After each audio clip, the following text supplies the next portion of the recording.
Hi ಎಲ್ರಿಗೂ, ಹೇಗಿದ್ದೀರಾ? ಇವತ್ತು ನಾನು ಒಂದು ಹೆಲ್ದಿ ರೆಸಿಪಿಯೊಂದಿಗೆ ಬಂದಿದ್ದೇನೆ. ಈ ಪಲ್ಯ ತಿಂದರೆ ಖಂಡಿತವಾಗಿಯೂ ಕೊಲೆಸ್ಟ್ರಾಲ್ ಅನ್ನು ರಿಡ್ಯೂಸ್ ಮಾಡಬಹುದು.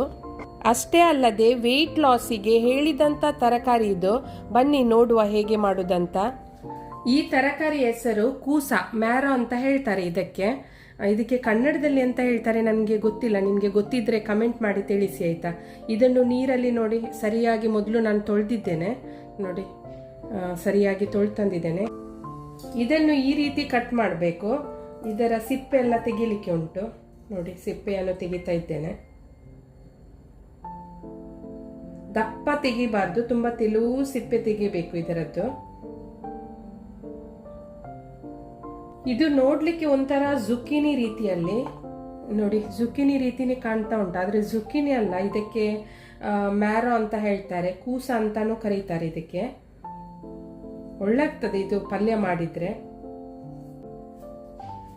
ನೋಡಿ ಎಲ್ಲ ಸಿಪ್ಪೆ ತೆಗೆದು ತಂದಿದ್ದೇನೆ. ಮತ್ತೆ ಸಿಪ್ಪೆ ತೆಗೆದ್ಮೇಲೆ ಇದನ್ನು ನೀರಲ್ಲಿ ಸರಿಯಾಗಿ ತೊಳಿಬೇಕು. ಮೊದಲು ಕೂಡ ನಾನು ಸಿಪ್ಪೆ ತೆಗೆಯುವ ಮೊದಲು ಕೂಡ ತೊಳೆದಿದ್ದೇನೆ, ಮತ್ತೆ ಕೂಡ ಅದನ್ನು ತೊಳಿಬೇಕು, ಇಲ್ಲದಿದ್ರೆ ಅದೊಂಥರ ಅಂಟಂಟು ತರ ಇರುತ್ತೆ. ಹಾಗೆ ಇದನ್ನೀಗ ಕಟ್ ಮಾಡುವ. ನೋಡಿ ಈ ರೀತಿ ಕಟ್ ಮಾಡಬೇಕು. ಒಂದು ಸಣ್ಣ ಸಣ್ಣ ತುಂಡು ಈ ರೀತಿ ಇದನ್ನು ಕಟ್ ಮಾಡುವ.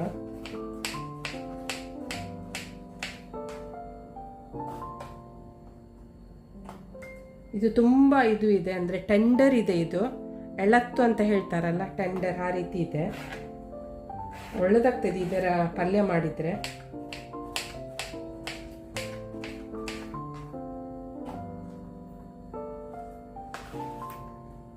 ಮತ್ತು ಇದರಲ್ಲಿ ಹೆಲ್ತ್ ಬೆನಿಫಿಟ್ಸ್ ತುಂಬ ಇದೆ ಈ ತರಕಾರಿಯಲ್ಲಿ. ಇದು ನಿಮಗೆ ವೆಯ್ಟ್ ಲಾಸ್ ಮಾಡಲಿಕ್ಕೆ ಕೂಡ ಹೆಲ್ಪ್ ಮಾಡುತ್ತೆ. ಅಷ್ಟೇ ಅಲ್ಲದೆ ಡೈಜೆಷನ್ ಪ್ರಾಬ್ಲಮ್ ಇದ್ದವರಿಗೆ ಕೂಡ ತುಂಬ ಒಳ್ಳೆಯದು ಇದು.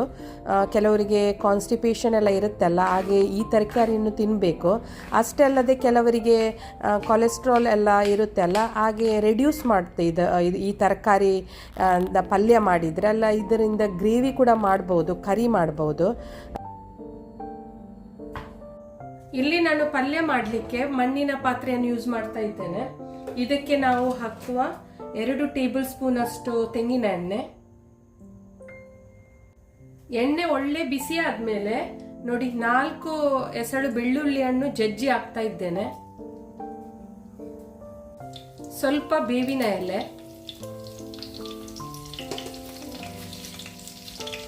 ಮತ್ತೆ 1 ಚಮಚದಷ್ಟು, ನೋಡಿ 1 ಟೇಬಲ್ ಸ್ಪೂನ್ ಅಷ್ಟು ನಾನು ಉದ್ದಿನ ಬೇಳೆಯನ್ನು ತಗೊಂಡಿದ್ದೇನೆ. ಇದನ್ನು ಹಾಕುವ. ಮತ್ತೆ 4 ನೋಡಿ ಹಸಿ ಮೆಣಸು ಇಡಿಯನ್ನು ಹಾಕ್ತಾ ಇದ್ದೇನೆ ನಾನು. ಮತ್ತೆ 1 ಈರುಳ್ಳಿ, ನೋಡಿ ಸಣ್ಣ ಹೆಚ್ಚಿ ಹಾಕಿದ ಈರುಳ್ಳಿ, ಹೆಚ್ಚಿ ಇಟ್ಟ ಈರುಳ್ಳಿಯನ್ನು ಹಾಕ್ತಾ ಇದ್ದೇನೆ. 1 ಈರುಳ್ಳಿ ಇದೆ ಇದರಲ್ಲಿ.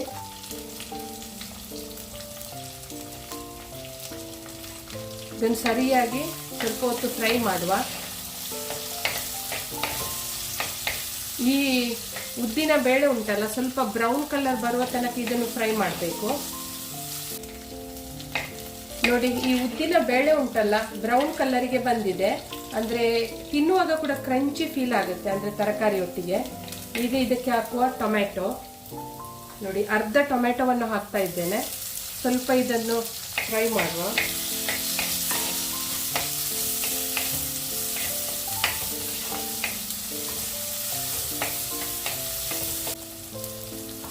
ನೋಡಿ ಟೊಮೆಟೊ ಸ್ವಲ್ಪ ಸಾಫ್ಟ್ ಆಗಿದೆ.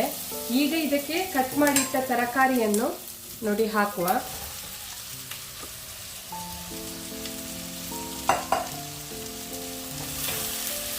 ಇದನ್ನು ಸರಿಯಾಗಿ ಮಿಕ್ಸ್ ಮಾಡುವ ಈ ಮಸಾಲ ಜೊತೆ.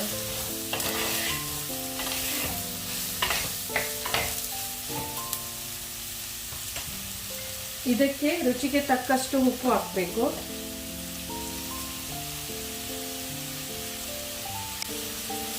ಮತ್ತೆ ಅರಸಿನ ಹುಡಿ,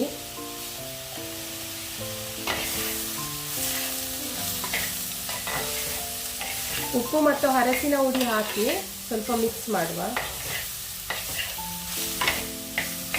ಈಗ ಇದಕ್ಕೆ ನೀರು ಹಾಕ್ಲಿಕ್ಕಿಲ್ಲ, ಇದು ಬೇಗನೆ ಇದು ಬೇಯುತ್ತೆ. ಇದು ಕೂಸ ಉಂಟಲ್ಲ, ಇದು ತರಕಾರಿ ಬೇಗನೆ ಬೇಯುತ್ತೆ ಸ್ಟೀಮಲ್ಲೇ. ಗ್ಯಾಸನ್ನು ಲೋ ಫ್ಲೇಮಲ್ಲಿ ಇಟ್ಟು ಲಿಡ್ಡನ್ನು ಕ್ಲೋಸ್ ಮಾಡುವ. ನೋಡಿ, ಲಿಡ್ಡನ್ನು ಕ್ಲೋಸ್ ಮಾಡ್ತಾ ಇದ್ದೇನೆ.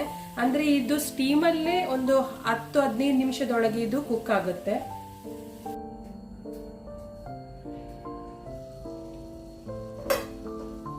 ನೋಡಿ, ಲೋ ಫ್ಲೇಮಲ್ಲಿ ಒಂದು 15 ನಿಮಿಷ ನಾನು ನೋಡಿ ನೀರು ಎಲ್ಲ ಏನು ಹಾಕ್ಲಿಲ್ಲ, ಇದಕ್ಕೆ ನೀರು ಹಾಕದೆ ಸ್ಟೀಮಲ್ಲೇ ನಾನು ಬೇಯಿಸಿದ್ದೇನೆ. ಅಂದ್ರೆ ಗ್ಯಾಸನ್ನು ಲೋ ಫ್ಲೇಮಲ್ಲಿ ಇಡಬೇಕು.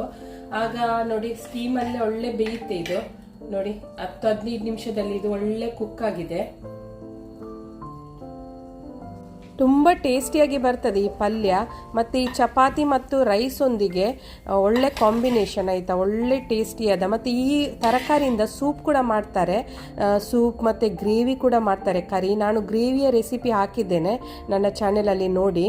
ಹಾಗೆ ನಿಮಗೆ ಇಷ್ಟ ಆದರೆ ಈ ರೆಸಿಪಿ ಲೈಕ್ ಮಾಡಿ, ಶೇರ್ ಮಾಡಿ ಮತ್ತು ಸಬ್ಸ್ಕ್ರೈಬ್ ಮಾಡಿ. ಬಾಯ್ ಬಾಯ್, ಟೇಕ್ ಕೇರ್.